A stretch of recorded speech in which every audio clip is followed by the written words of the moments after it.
رسول اللہ صلی اللہ علیہ وسلم کی حدیث ہے کہ جو ذوالحجہ کا چاند دیکھے اور قربانی کا ارادہ رکھتا ہو تو وہ پھر اپنے بال ناخن نہ کاٹے۔ ذوالحجہ کا چاند، قربانی کا ارادہ۔ اس میں حاجیوں سے ایک مشابہت ہے کہ جیسے حاجی لوگ احرام باندھنے کے بعد ناخن نہیں کاٹتے، حاجی احرام کی نیت کر کے احرام باندھ لیتے ہیں تو بال نہیں کاٹتے جب تک وہ ارکان پورے نہ کر لیں۔ تو یہ حاجیوں سے ایک طرح کی مشابہت ہے۔ تو چاہے آپ احرام میں ہیں نہیں ہیں، آپ اپنے وطن میں ہیں، تو رسول اللہ صلی اللہ علیہ وسلم کی یہ حدیث ہے کہ بال ناخن نہ کاٹیں۔ اور بعض روایات میں تو یہ بھی ہے کہ جو قربانی کی طاقت نہیں رکھتا، قربانی نہیں کر سکتا، وہ بھی اگر اس کی رعایت کرے اور ان دنوں میں یہ بال ناخن نہ کاٹے، سبحان اللہ، اس کے لیے فضیلت ہے کہ اللہ اسے قربانی کا ثواب عطا فرما دے گا۔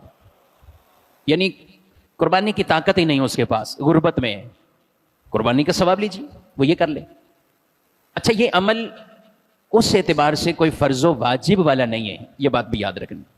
اگر کسی نے بال کٹوا لیے، اگر کسی نے ناخن کاٹ لیے، تو ہم یہ نہیں کہیں گے کہ یہ گناہ گار ہوا ہے، گناہ نہیں، مستحب عمل ہے، بہتر عمل ہے، ثواب والا کام۔ لیکن اگر کسی نے کاٹ لیے تو کوئی گناہ نہیں ہے، یا اس کی قربانی پہ کوئی اثر نہیں ہے کہ قربانی پہ کوئی اثر پڑے گا، ایسا نہیں۔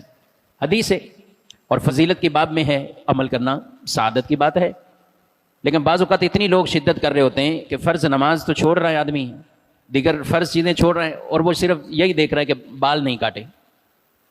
تو بھئی فرض نماز تو فرض ہے، وہ تو عام واجبات سے بھی زیادہ شان اور فضیلت انہی فرائض کی ہے، تو اس لیے ان کے اوپر بھی عمل ہو، اور یہاں بھی عمل ہو تو زیادہ بہتر ہے۔ کچھ ایسے ہوتے ہیں کہ جن کو ناخن کاٹے ہی اتنے دن پہلے ہی گزر چکے ہیں، اب ذوالحجہ کا چاند بھی آ گیا، پتہ چلا کہ اس نے پہلے سے ہی 1 مہینہ 35 دن ہو گئے ناخن کاٹا ہی نہیں ہے، تو اب اسے یہ نہیں کہا جائے گا کہ یہ اب 10 دن چھوڑ کے رکھے۔ اس کے لیے شریعت کا حکم ہے کہ وہ 40 دن سے اوپر نہ ہونے دیں۔ اور یہ مسئلہ ہر وقت یاد رکھنا ہے، ناخن ہوں یا ہمارے جسم کے غیر ضروری بال، رسول اللہ صلی اللہ علیہ وسلم کی اس پر جو حدیث ہے، فرمایا کہ یہ 40 دن سے اوپر اس کا نہ ہو، یہاں تک رخصت۔ اور اس میں جو سنت طریقہ ہے وہ 7 دن کے اندر، کہ صفائی ستھرائی یہ 7 دن کے اندر یہ معاملہ ہو۔ 15 دن تک کریں تو بھی جائز، لیکن اس کی ایک لمٹ بیان کر دی، اس سے آگے جائیں گے تو پھر گناہ گار ہوں گے، پھر گناہ کے اندر پڑ جائے گا۔ تو ان چیزوں کا بھی ہمیں خیال رکھنا۔ سبحان اللہ وبحمدہ، سبحان اللہ العظیم۔